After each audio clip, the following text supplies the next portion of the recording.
All right, so this is going to be 11.2 practice problems number 3. All right, these are decomposition reactions. So in decomposition, one thing is breaking down into multiple things. All right, and so let's look here at 3a. What we have to do is write a balanced equation for the decomposition of the following compounds. All right, so if we look at the first one, strontium phosphide. All right, and we need to figure out what that's going to break down into. Now this ends in "ide," not "ate," so this is not the polyatomic ion. This is just phosphorus. So we're going to have strontium, which is Sr is the symbol. So we're going to have strontium plus phosphorus. Strontium is in group 2. It's a metal, and it's a 2+ ion. Phosphorus is in group 15, so it is a 3- ion. Again, we have a metal and a nonmetal, so this will be an ionic compound. Okay, so now we have to kind of work backwards here. So we know we're going to have strontium and phosphorus. We have to get the formula here. So to do that, we need to look at the charges. We have a 2+ and a 3-. The lowest common multiple is 6. So we're going to have Sr3P2.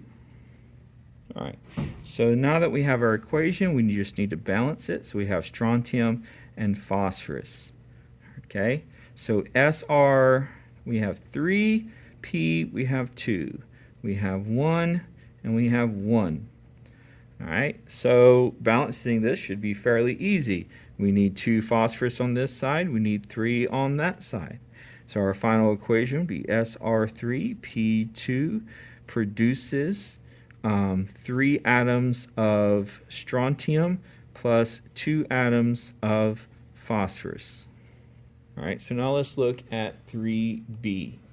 So we look at 3b, we have silver carbonate.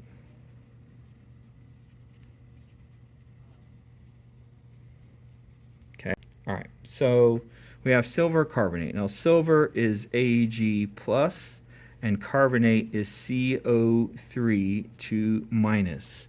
If you haven't memorized the polyatomic ions, the most common ones are in your reference tables. So carbonate is right there, CO3 2-. Okay, don't forget to use your reference tables.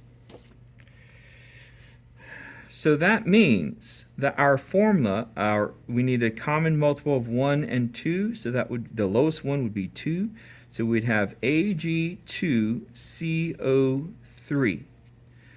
Now when this decomposes, we're going to have AgO, or Ag2O, there's a 2 right there, plus CO2.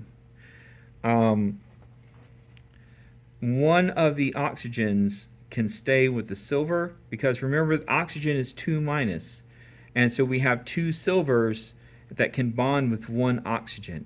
And so that becomes a more stable arrangement when this is decomposing. Okay. So then we need to balance it. We're going to have Ag. This does not stay the same on both sides, so we need to do it separately, carbon and oxygen. So we have 2 silver atoms, 1 carbon, 3 oxygen atoms. On the product side, we have 1, 2, 3 oxygens and 1 carbon. So this is already balanced. Okay. And so we would just rewrite Ag2CO3 decomposes into Ag2O plus CO2. All right. So for more information about like this kind of situation, if you look in your textbook, it tells you that metal carbonates, like this, when they're heated, they break down into a metal oxide and carbon dioxide. Metal hydroxides, so like that would be AgOH, for example, break down into a metal oxide and H2O. All right. So don't just read the videos or don't just watch the videos, read the textbook like I keep telling you in class. All right, 3C. All right, we have aluminum hydroxide. Okay, hydroxide is OH minus, aluminum is Al with a 3 plus, okay, because it's in group 13. And since this is aluminum hydroxide, we know from the textbook it's going to break down into aluminum oxide plus H2O. All right. So if we look at this, if aluminum is a 3 plus and this is a 2 minus, we know the lowest common multiple is 6, so I need 2 of these and 3 of these. And that will be my aluminum oxide. All right. So our actual equation would be Al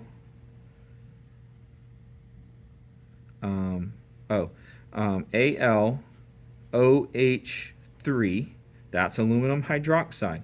I need 3 hydroxides to balance out this 3 plus, so I had to put the polyatomic ion in parentheses, produces aluminum oxide plus H2O. And then we need to balance it.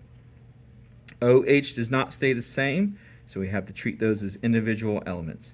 We have 1 aluminum atom. 3 times 1 is 3 oxygens. 3 times 1 is 3 hydrogens. We have 2 aluminums. 3 plus 1 is 4 oxygens and 2 hydrogens. Okay.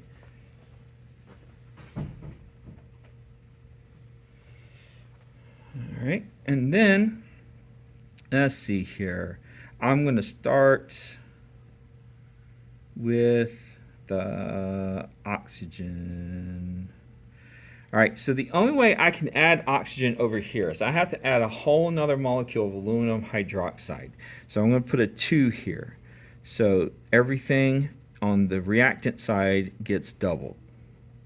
Okay, and on this side, if we go with hydrogen, I'm going to add a 3 here. That gives me 6 hydrogens. It gives me 3 oxygens plus the 3 oxygens over here, so that's 6. Aluminum's already balanced, so we just need to rewrite it. 2 molecules of aluminum hydroxide produce 1 molecule of aluminum oxide plus 3 molecules of H2O. And that is decomposition reactions. All right?